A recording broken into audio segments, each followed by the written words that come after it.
দুই প্রকার ব্যক্তির কাছে রহমতের ফেরেশতা আসতে পারে না, আসতে চাইলেও রহমতের ফেরেশতা বাধাগ্রস্ত হয় এবং রহমত নিয়ে চলে যায়। আমরা ম্যাক্সিমাম মানুষ এই জিনিসটা জানি না। দুইটা শুধু অভ্যাস, বদখাসলতের মাধ্যমে অনেক পরিবারে এখন রহমত বরকত উঠে যাচ্ছে। দেখবেন হাজার কোটি টাকা ইনকাম করে, অনেকের মনে শান্তি নেই, রহমত নাই, বরকত নাই পরিবারের ভাবে। আবার অনেক টাকা ইনকাম করে, হাজার হাজার টাকা ইনকাম করে, মাস শেষে দেখা যায় কোনো বরকত খুঁজে পায় না, বলে হুজুর আমার পরিবারে কোনো বরকত পাওয়া যায় না। এর কয়েকটা কারণ রয়েছে, তার মধ্যে এই দুইটা কারণ আমার কাছে খুব গুরুত্বপূর্ণ লিখেছে। এই দুই ধরনের ব্যক্তির কাছে রহমত আসে না, বরকত আসে না। তার মধ্যে নাম্বার ওয়ান, এক নাম্বার হচ্ছে যেই ব্যক্তি নেশাদার দ্রব্য পান করে। বিশেষ করে দেখবেন সিগারেট খায় অনেক ব্যক্তি রয়েছে, সিগারেট খোরের কাছে সচরাচর রহমতের ফেরেশতা আসতে পারে না। বলতে পারেন এটা কেমন কথা?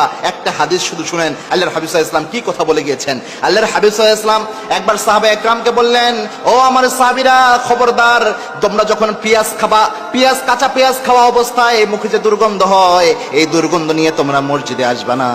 কেন? মসজিদে আসলে রহমতের ফেরেশতাদের এই জায়গায় কষ্ট অনুভব হয়, রহমতের ফেরেশতাদের কষ্ট হয় তোমার পেঁয়াজের গন্ধে, যার কারণে রহমতের ফেরেশতারা টিকতে পারে না। এবং আল্লাহর হাবিব সাল্লাল্লাহু আলাইহি ওয়াসাল্লাম খুব বেশি মিসওয়াক করতেন 5 ওয়াক্ত নামাজে, এবং জিবরাইল আমিন এত বেশি মিসওয়াকের ব্যাপারে গুরুত্ব আরোপ করতেন, তবুও আল্লাহর হাবিব সাল্লাল্লাহু আলাইহি ওয়াসাল্লাম বলতে মনে হতো আমার মুখ যেন ছিলে যাবে, এত বেশি মিসওয়াকের ব্যাপারে গুরুত্ব আরোপ করতেন। কেননা রহমতের ফেরেশতাদের কষ্ট হয়, হালকা দুর্গন্ধ যদি অনুভব হয়। এখন আপনারা বলেন, যে ব্যক্তি সিগারেট খায় তার মধ্যে কি শুধু দুর্গন্ধ থাকে? তার যে জামাটা রয়েছে ওটা ধরে যদি আপনি নাড়া দেন, দেখবেন ওই জায়গা পর্যন্ত দুর্গন্ধ হয়। সিগারেট খোর যে ওয়াশরুম থেকে বের হয়, এরপরে আরো 5-7 জন যদি ঢুকে, সবাই এটা বুঝতে পারে 5-7 ঘন্টা পরেও যে একজন সিগারেট খোর এই ওয়াশরুমে ঢুকেছিল।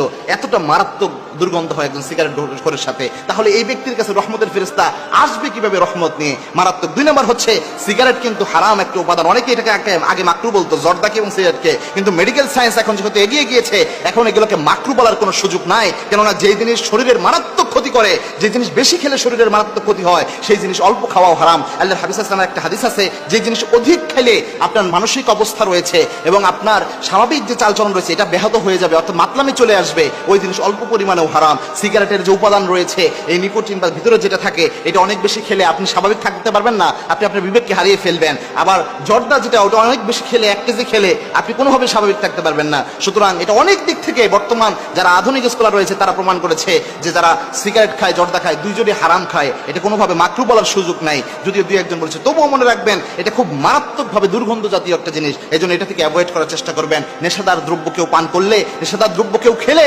40 দিন রহমতের ফেরেশতা তার কাছে আসতে এবং তার কাছে ভিড়তে কষ্ট অনুভব করে, এবং 40 দিনের আমল কবুল হয় না, এক হাদিসে পাওয়া যায়। সুতরাং খুব গুরুত্বপূর্ণ একটা বিষয়। 2 নাম্বার, যে ব্যক্তি তার সাথে কোনো ধরনের ছবি, কোনো ধরনের মূর্তি, কার্টুন, এই ধরনের জিনিস, বিশেষ করে ঘরের পরিবেশে এই জিনিসগুলো রাখে, দেখবেন অনেক শোপিস পাওয়া যায়, বিভিন্ন প্রাণীর ছবি রাখা, বিভিন্ন জিনিস, অথবা অনেকে ঘরের মধ্যে কুকুর প্রতিপালন